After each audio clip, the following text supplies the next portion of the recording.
Hello there, good morning and welcome to Tonbridge Today with Sasha Fernandez and Cameron Pierce. On today, should Tonbridge go through with the construction of the skate parks? Is Tonbridge Wells actually haunted, or is it just conspiracies? And how has Swanley changed over the years? We'll find out in today's show. Today we've got our first guest, Barney Moff, who's going to be talking about skating. As a skateboarder, the rhythmic clatter of wheels on pavement is not just a means of transportation, but a form of self-expression. Unfortunately, the world often views us through a lens clouded by negative stereotypes. People assume we're rebellious troublemakers or careless adolescents, ignoring the camaraderie and creativity that thrives within our community. The truth is, there's a diverse group of individuals united by a love for the sport. Skateboarding isn't about defying authority, it's about defying gravity and finding freedom in every kickflip and ollie. It's time to shatter the stereotypes and let the true spirit of skateboarding shine through.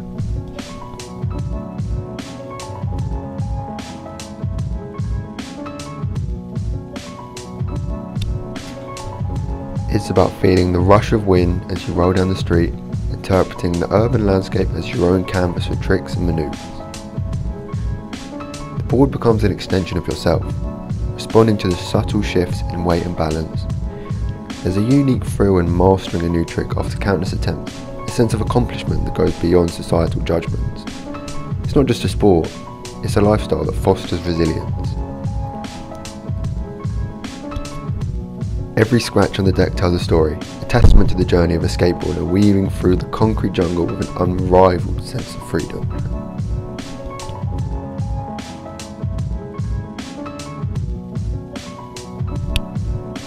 The T-Boys.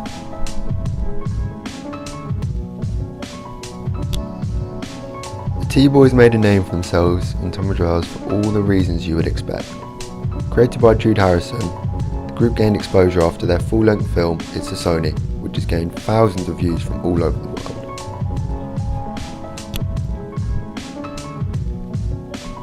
Perceived by the many as troublemakers, to me they are an inspiration, even as such as to get me into filmmaking.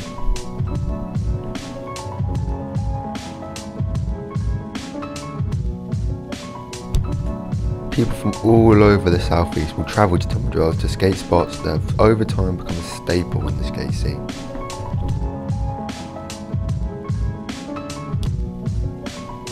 Last year, a fundraiser was set up to attempt to refurbish our local skate park. The plans were made and blueprints had been drawn out, but the only issue now was receiving permission from the council, which was always going to be a difficult task.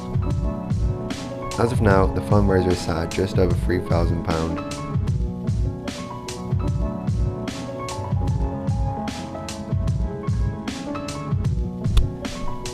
This is how skateboarding should be viewed as by the public. Well, it's lovely to have you here, Barney. Well, thank you for having me.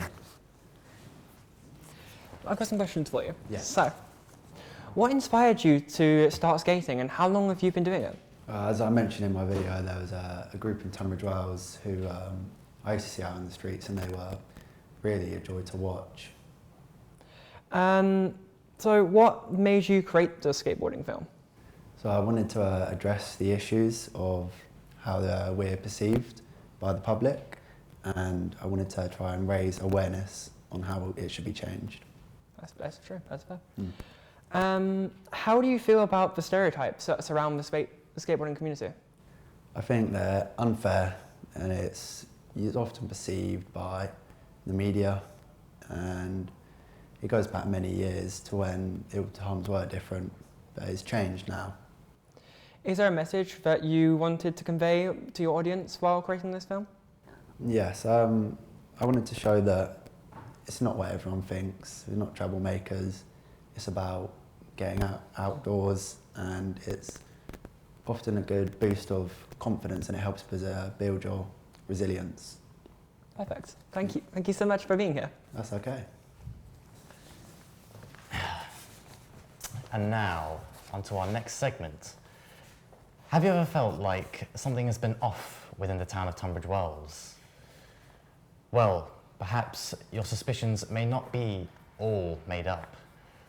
Here we've got Holly Pantry's report on the ghosts of Tunbridge Wells. The Pantiles. The Pantiles, which had famously been frequented by King Charles II, King James I and Queen Anne, also Victoria herself. It is said that when you tread the cobblestone path in the Pantiles, you may not be travelling alone. There are tales of dread who walk among us at the Pantiles. Tonbridge Hotel, or the Swan Hotel, was said to be the venue for some strange sightings many years ago. The hotel was known as High House. It is said that a young woman jumped to her death broken-hearted after being refused to access her lover. Her ghost is said to haunt room 16, and screams can be heard in the dead of night, supposedly the echoes of her screams as she died.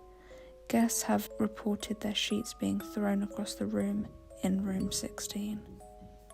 A grey woman has also been spotted at the hotel during the 1990s. The older story says the site has been haunted by a girl who calls out the name John. It's not clear whether this is the same ghost in room 16. The Common and the High Rocks.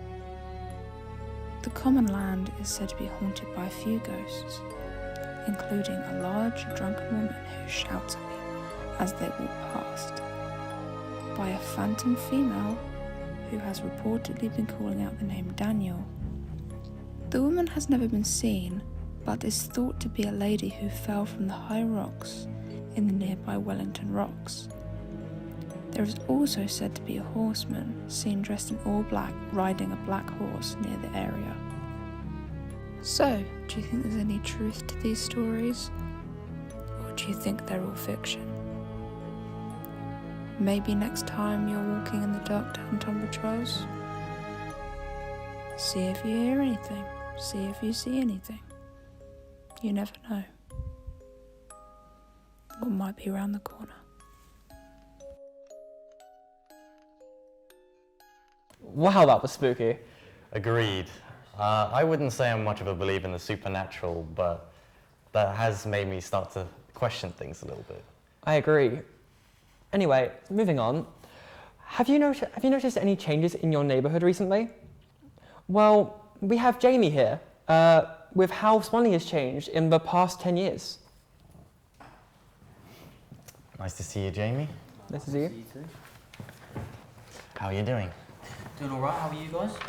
Not too bad. Pretty good.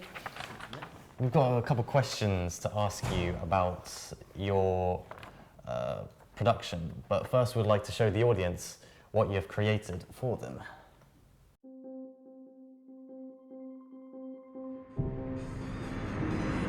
So where are we going? I'm back to my childhood, Swanley. Located in the southeast of London and best known for having White Oak Leisure Centre and Swanley Park with an estimate of 17,000 people, Swanley has slowly grown over 100 years of being established, as a little village in the late 1800s becoming an entire town. Well, here we are. First of all, let's go to our house. So that's our old house down there. Done a massive extension on the thing. This whole place has changed, I think. So yeah, nothing at all has changed about the house. When did you leave? Around February 2021. But yeah, this is the elephant park. So my mum's lived in Swanley all her life. Those fences weren't there when she was a kid, and then they got put in just before we moved. These are new. They wasn't here until we left. We used to play football all the time, which, funny enough, used to be horizontal, and there used to be a massive goalpost all the way up there. The arrival of the railway changed life in Swanley, as the town became the location of Swanley Horticultural College, which opened in 1887, and led to horticulture becoming the predominant industry. So This is our school, Orchards Academy. Yeah, obviously a massive green fence. Yeah, they're obviously doing the whole thing up, refurbishing it or something like that. And funny enough, there's a famous footballer that came to this school, Ruben Loftus-Cheek, was actually in my sister's class and was never in class because obviously he was training for his football. I'm not a big football fan myself, but it's quite cool that someone big come out of it. So, would you move back here? No.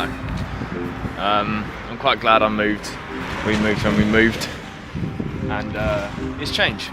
Change is good. The population has increased through the years, as well as the crime rate being from 5.2% in November 2022 to 6.6% in February 2023. So in January 2023, there has been a report of 23 crimes, but that is nothing compared to later that year in November, where it shot up to 53 crimes. Down there used to be a massive charity shop, and it's obviously all got redesigned, all got taken out and put into flats. And this massive blocked off wall, there used to be a massive pub. My dad and my uncle used to go to all the time, every Thursday I think. But it all got blocked off, all got dismantled. They haven't done anything with it since. Something I forgot to mention is that in May 2021, this used to be a community centre that was abandoned for years and got changed into flats. And this one somehow finished before this one.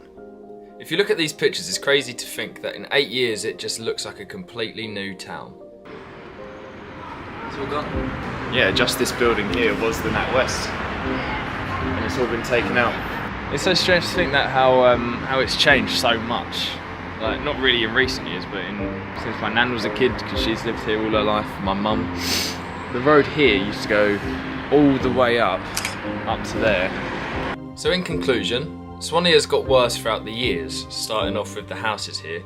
The average price of a house in the UK is around £300,000, whereas here in Swanley, it's shot up to £415,000. The crime rates have also gone up, which makes it more unsafe for people to live here, as well as building flats right in the middle of the town with not a lot of parking, which ends up creating more traffic for the public.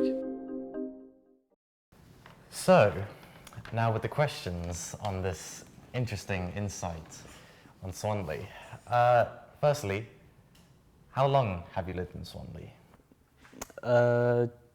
Just over 15 years. So I've been there since I was born, 2005, and left in February 2021. And what made you move? It wasn't really my decision. I didn't really want to leave, but my mum wasn't. No, my dad wasn't happy because we live like right next to like the massive roads and the train. He just didn't really like the noise, so we moved. What made you not want to leave? It was mainly my childhood. I've been there mostly all my life, so I kind of got used to the place. And I just didn't really want to move because it was right next to the school, so it was like quite handy just to walk rather than take the train, which I had to do. Well, what inspired you to create this film about your childhood home? I think it's because I haven't been there for a long time, and do something different and like nostalgic to see how much it changed, because I haven't been there since I left. I just wanted to see what the whole place was like, really. So, what would you say are some of the changes that you've noticed in Swanley? Mainly the houses in the middle of the town, because they weren't there when I left. There was the community centre, and that got changed into massive flats, which was weird to look at, in my opinion. And the school as well, with the massive green fence which they've done over. It wasn't like that. Did it bother you that it changed from like a more of like a retail area to more of a residential area? Or did you just not really bother too much? It didn't really bother because I don't live there anymore, so it didn't really matter, to be honest. Yeah. And is there a particular message you want to bring across to the viewers about Swanley with your film? Probably don't live in Swanley because it's got worse throughout the years. But if you need somewhere to live, then fair enough, then live there. But it's not the greatest place to live, to be honest. So where do you currently live? Live in Westmoreland. No, Barmin actually, but I'm moving to Westmoreland in like next month. Yeah. So have you been like just moving around constantly over the past few years? Yeah, pretty much, because my parents aren't settled, really, Yeah. so we're kind of moving to get settled, really. Well, thank you for coming on the show, Jamie. No, It's thank you been for having a me. pleasure. Much appreciated, thank you for having me. And that concludes this morning's programme with Tonbridge Today. I'm Sasha Fernandez. And I'm Cameron Pierce. And goodbye.